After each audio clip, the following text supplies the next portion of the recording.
అంటే నేను ఆ కథ చెబితే మీకు నిజంగా కరెక్ట్గా మీకు కనెక్ట్ అవుతుందని. జారు చక్రవర్తుల కాలంలో క్వీన్ కేథరిన్ మహారాణి రష్యాని పరిపాలిస్తూ ఉండేది. ఆవిడ పరిపాలిస్తూ ఒకరోజు మంత్రులందరినీ ఇలా కూర్చోబెట్టుకుని, ఎప్పుడు సుస్థిరంగా మనమే పరిపాలించాలి అంటే మీకు ఏమైనా ఉపాయం తోస్తే చెప్పండర్రా అందట మంత్రులతో. అప్పుడు మంత్రులందరూ ఇలా తలగొక్కుంటూ, ఏమోనమ్మా మాకేమీ ఉపాయం తోచడం లేదు, అదేదో మీరే చెప్పండి అన్నారట వాళ్ళు. పాపం అప్పట్లోనే స్వతంత్రత లేదు, అమ్మ ఏది చెప్తే వీళ్ళంతా అదే గంగరెద్దులా తలుపుతారన్నమాట. ఇప్పటికీ అదే జరుగుతోందిగా. అలా ఏం తెలియట్లేదమ్మా మీరే చెప్పండి. ఏముందయ్యా ఇందులో పెద్దగా ఉపాయం, బాగా వినండి సుమా, ఇది గ్రామాల ప్రజలకు తప్పకుండా తెలియాలి. ఇది ఏముందమ్మా ఇందులో పెద్దగా ఉపాయం చెప్పడానికి, వీధి వీధికి పాఠశాలలు పెట్టండి, పాఠాలు మాత్రం అర్థం కాకుండా తయారు చేయండి, సిలబస్ పెంచేయండి, గాడిద మోపుడు పుస్తకాలు పెంచేయండి, అటెండెన్స్ వేసుకుంటే పాస్ చేసేయండి.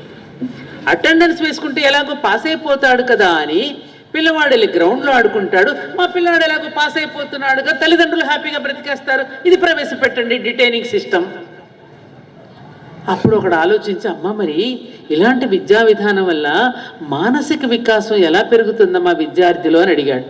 వెరి వెంగళ, మానసిక వికాసం పెరగకుండా ఉండేందుకే కదరా నేనే విద్యా విధానం ప్రవేశపెట్టమన్నది. మీరు ఇంకొక స్టెప్ ముందుకు వేయండి, వాడికి హాయిగా అశ్లీల చిత్రాలని మార్కెట్లోకి వారానికి ఒకటి విడుదల చెయ్యండి.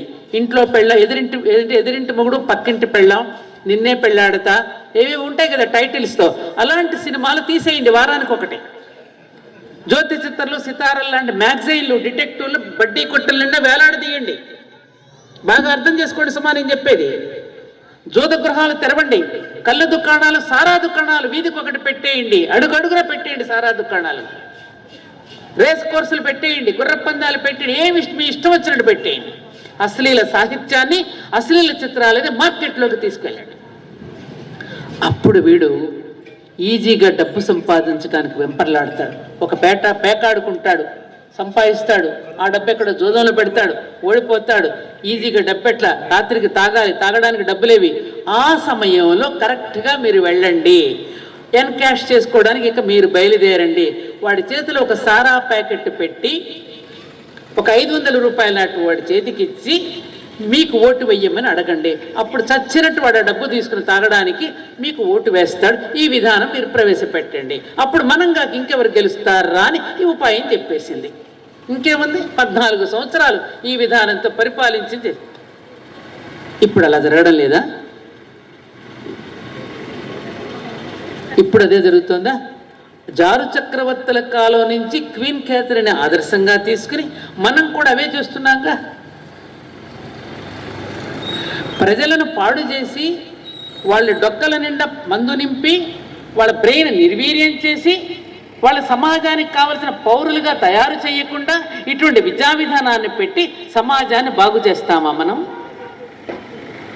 అందుకే పంచ పరివర్తన్. ఎప్పుడైతే మనలో వెనక్కి తిరిగి ఆలోచించుకుని ఈ తప్పులను మళ్ళీ సమీక్షించుకుని తప్పులను సరిదిద్దుకుంటూ ఈ పరివర్తన మనలో రానంత వరకు ప్రజలలో ఇదే విధానం కొనసాగుతుంది. అప్పుడు మన పిల్లలు వీధిన పడతారు. ఇవాళ అప్పటికే మన అమెరికా నుంచి మన బిడ్డల్ని వెళ్ళగొట్టేస్తున్నారు. వాళ్ళు వస్తున్నారు, ఏం చేయాలో తెలియదు. ఇప్పటి వరకు ల్యాప్టాప్ ఒళ్ళో పెట్టుకుని సాఫ్ట్వేర్ ఉద్యోగం చేసిన మన పిల్లవాడికి ఆవంటే తెలీదు, గేదెలంటే తెలీదు, పొలం అంటే తెలీదు, బియ్యం ఎలా పడుతాయో తెలీదు, పాలు ఎక్కడి నుంచి వస్తాయో తెలీదు. అలా తెలియకుండా పెరిగిన పిల్లవాడు అక్కడ ఉద్యోగం నుంచి వెళ్ళగొట్టేస్తే ఇక్కడికి వచ్చి ఏం పని చేయాలో తెలియక ఆత్మహత్యలు చేసుకుంటూ ఉద్యోగాలు వెంటపడి పెళ్ళిళ్ళు కాక నానా రకాల తిప్పలు పడుతూ ఉంటే అప్పుడు ఎలా ఉంటుంది? కాబట్టి సోదరులారా, ఒక్కటే విషయం గుర్తుపెట్టుకోండి, ఈ ఐటీ భూము, ఆ భూము, ఈ భూము అనేది అశాశ్వతమైనది, శాశ్వతమైనది కాదు. ఈ భూమి ఉన్నది, ఈ నేల తల్లి ఉన్నది, ఇది శాశ్వతమైంది. గుర్తుపెట్టుకోండి. ఇకనైనా ఉద్యోగాల వేట పడకుండా భూములను పెంచుకోండి, ల్యాండ్ బ్యాంకింగ్ని పెంచుకోండి. రేపు మీ మనవడో మీ మనవరాల ఉద్యోగం లేకుండా మీ పల్లెటూరికి వస్తే తప్పకుండా రారా నాన్న, నువ్వు ఆత్మహత్య చేసుకోవాల్సిన అవసరం లేదు, మన తాతలు సంపాదించిన పొలం ఉన్నదిరా, హాయిగా దున్నుకు బ్రతుకుతామని పిల్లవాడు వెన్ను తట్టి వాడికి ధైర్యం చెప్పండి. కాబట్టి పిల్లవాడు సాఫ్ట్వేర్ ఇంజనీర్ చదివితేనే అమ్మాయి పెళ్లి చేసుకుంటానంటోందండి. చేసుకోకపోతే చేసుకోపోని ఏమవుతుంది? అప్పుడు అమ్మాయి మాత్రం ఎలా బతుకుతుంది? ఇలాంటి విధానంతో మనం చాలా ఇక్కట్ల పాలవుతున్నాం. కాబట్టి ఇకనైనా మారుదాం, యుగం మారుతుంది. మనం మారుదాం, యుగం మారుతుంది. మనం మారుదాం అనరే, మనం మారుదాం, మనం మారుదాం, మనం మారుదాం. మారాలంటే పంచ పరివర్తన. ఇందాక చెప్పారే, సామాజిక సమరసత, పౌర స్పృహ. అసలు పౌరుడు బాధ్యత ఏది మనకి? ఎక్కడ పెడితే అక్కడ బాటిల్స్, ఒక చిన్న బాటిల్ అండి, ఫంక్షన్లు తెస్తే దీనికంటే సగం బాటిల్ ఇస్తున్నారు మంచినీళ్ళు తాగడానికి. ఇట్లా సిప్ చేస్తున్నారు. అందరూ చదువుకున్న వాళ్ళే, మంచి మంచి బట్టలు వేసుకొస్తారు, సూట్లు వేసుకొస్తారు, టైలు కట్టుకుంటారు, బ్రహ్మాండమైన బూట్లు వేసుకుంటారు, పెద్ద పెద్ద కారుల్లో వస్తారు. ఆ నీళ్లు సిప్ చేసి అక్కడ పారేస్తున్నాడు. ఇదా చదువు? ఈ చదువా మనకి నేర్పింది? ఇదా పౌరస్పృహ? అందుకని ఈ మధ్యన జల ప్రళయాలు వచ్చేస్తున్నాయి. ఎప్పుడు ఏ ప్రళయం వస్తుందో మనం చెప్పలేం. పంచభూతాలు కూడా మన పట్ల కోపంగా ఉన్నాయి. ప్రకృతి మన పట్ల చాలా కోపంగా ఉంది. ప్రకృతి మనల్ని చూసి చేదరించుకుంటుంది. ప్రకృతి మనల్ని చూసి అసహ్యించుకుంటోంది. ఎంత నింపేస్తున్నామండి ప్లాస్టిక్ వ్యర్థాలతో ప్రకృతి నిండా, పొలాల నిండా. ఎటువంటి పదార్థాలు? సో పొలం వెళుతున్నామా? ఎవరైనా పొలం వెళ్ళి చూసిందా? దారిలో వస్తూ ఉంటే నేను ఆ పక్కన అక్కడ చెరువులు చూస్తూ ఉంటే, ఆ ప్రకృతి దృశ్యాలు చూస్తూ ఉంటే, ఆ గుండ్లకమ్మ అవన్నీ నేను చూసినప్పుడు ఎంత అందమైనటువంటి ప్రకృతి అండి. అటువంటి ప్రకృతిని మనం ఎంత వినాశనం చేసుకుంటున్నాం మనం. ఏది చదువు, ఏది విద్య, ఏది సంస్కారం, ఏది విజ్ఞానం, ఏది జ్ఞానం? ఈ తేడాపాడ తెలియకుండా పెరుగుతున్నామే. ఈ పెరగడానికి కారణం ఎవరు? ఎవరు ఎవరు? మనమే. భ్రమల్లో పడిపోతున్నాం. వాళ్ళు పన్నినటువంటి కుట్రలో, వాళ్ళు పన్నినటువంటి నెట్ ఇంటర్నెట్ అంటారే, ఆ నెట్కు ఒక జోక్ ఉంది. ఎలుకను పట్టుకుని ఎవడో నెట్లో వేసుకుని పోతూ ఉంటే ఎలుకనిందట, ఆగు ఆగు, నన్ను వాళ్ళు వెల్లో వేసావు కదా, నెట్లో వేసావు, నిన్ను కూడా ఒక నెట్లో పడేసి ఎప్పుడోసారి ఇరక పెడతానులే అనేది. ఆ నెట్టే ఇవాళ మన ఇంటర్నెట్. ఆ నెట్లో ఇరుక్కుపోతున్నాం మనం, కాదంటారా? మొన్న పిల్లవాడు నాన్న వెక్కుళ్ళు వస్తున్నాయి వాడికి. వెక్కుళ్ళు వస్తుంటే గూగుల్లో వెతుక్కుంటున్నాడు, వెక్కుళ్ళు వస్తే ఏం మంది వేసుకోవాలని. వాళ్ళ అమ్మమ్మ వచ్చి ఒక మొట్టికాయ ఏదో సచ్చినట్టు మంచినీళ్ళు తాగరా తగ్గిపోతే, వెక్కిళ్ళి గూగుల్ ఎందుకు రాని. ఇలాంటి పరిస్థితి. ఆఖరికి పలానా ఊరు నుంచి పలానా ఊరికి వెళ్ళాలి అంటే దారిలో అడుగుతూ ఉంటే ఆ సోదరుడు చమ్మ నేను పంపిస్తాను పదండి, నేను సైకిల్ మీద దాకా వచ్చి ఆ ఇంటి దాకా పంపినప్పుడు ఒక ఆనందం కనపడేది. ఇవాళ గూగుల్లో పెట్టుకుంటున్నాం, లొకేషన్ పెట్టుకుని లొకేషన్ పట్టుకుని వస్తుంటే మానవ సంబంధం ఏది తెగిపోయింది. అవునా? తిన్నగా వెళ్ళండి అమ్మా, నేను వస్తాను అక్కడ దాకా, లేకపోతే నిక్కచ్చిగా వెళ్ళండి, తిన్నగా వెళ్ళండి, లేకపోతే నేరుగా వెళ్ళండి అని ఒక్కొక్కళ్ళు అడ్రస్ చెప్తూ ఒక ఇంటికి చేరుస్తున్నప్పుడు అనుబంధం ఎంత అందంగా ఉండేది, ఎంత అనుభూతిప్రదంగా ఉండేది. అవి కూడా తెగిపోతున్నాయి కదా. ఈ కుటుంబ బాంధవ్యాలు తెగిపోయి, మానవ సంబంధాలు తెగిపోయి, ఈ వచ్చిన డబ్బుతో ఏం చేసుకుంటాం? ప్రశ్న వేసుకుందాం. ఏం చేసుకుందాం? ఏం చేసుకుందాం ఈ డబ్బుని? పిల్లల మనల్ని చూడరు. ఏమ్మా, వాళ్ళు ఎక్కడో దేశాల్లో ఉంటారు. ఇంట్లో 5 ఉంటే 5కి 5 కొంపలు కావాలి. ఇవాళ ఎవరి కొంపలో వాళ్ళు పడి ఉండాలి. ఎవరికి వాళ్ళకి స్వేచ్ఛ కావాలి. భూమి నిండా కొంపలు కట్టుకోవడమే సరిపోతుంది మనకి. ఇవన్నీ రేపు సజీవ సమాధులుగా మిగిలిపోతాయి. ఇవన్నీ రేపు సజీవ సమాధులుగా మిగిలిపోతాయి. నా అనేవాడు లేడా? నన్ను పలకరించేవాడు లేడా? అయ్యో నా కోసం ఒక్కరు రారా అని నువ్వు ఐసీయూలో కూర్చుని ఏడుస్తున్నప్పుడు అక్కడ కనపడుతుంది నీ ఐసీయూ. నేను నిన్ను చూస్తున్నా. నీ నుదుటి మీద చెయ్యి వేసి నాన్న ఎలా ఉన్నావురా నన్ను పలకరించేవాడు లేనప్పుడు ఐసీయూ, నిన్ను నేను చూస్తా అని భగవంతుడు అంటాడు.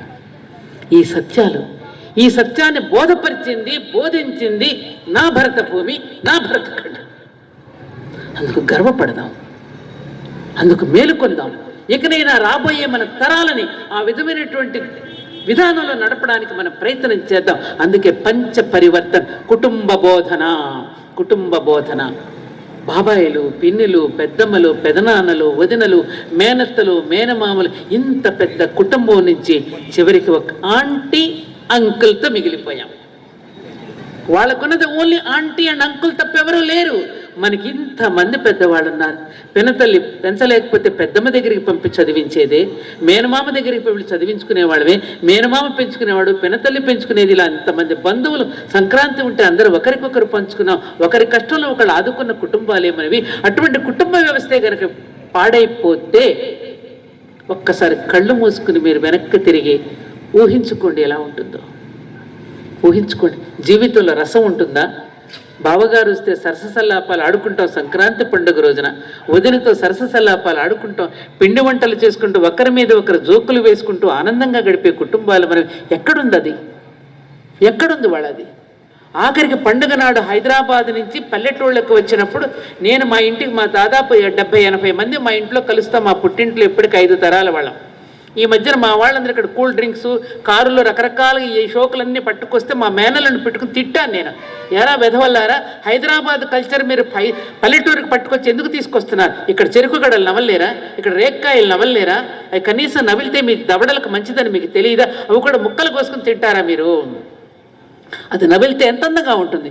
అరిసెలు, ఆ బూరెలు, ఇటువంటి పిండి వంటలు ఉంటే అక్కడి నుంచి చిప్స్ అవన్నీ పట్టుకొచ్చి అక్కడ తగలబెడుతున్నారు. ఆ ప్లాస్టిక్ కవర్లన్నీ మళ్ళీ పల్లెటూరు నిండా వీళ్ళని చూసి పక్కన వీళ్ళు ఇంత బాగున్నారు, ఇన్ని కార్లు వేసుకొస్తున్నారు, ఇంత బాగున్నారు, మనకు లేవే అని మళ్ళీ వాళ్ళ కళ్ళలో ఎర్రజీరలు బాగుతాయి.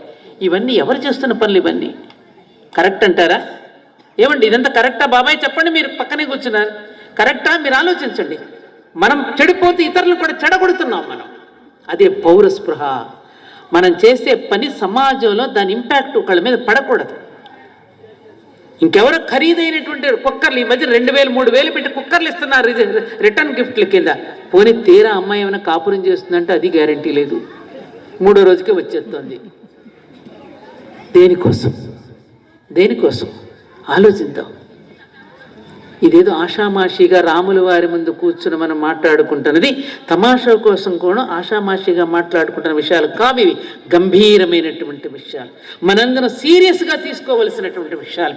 ఇవాళ మన పిల్లలైతే రేపు మరొక పిల్లలు అవుతారు. చూడండి, కోట్లు ఖర్చు పెట్టి పెళ్లి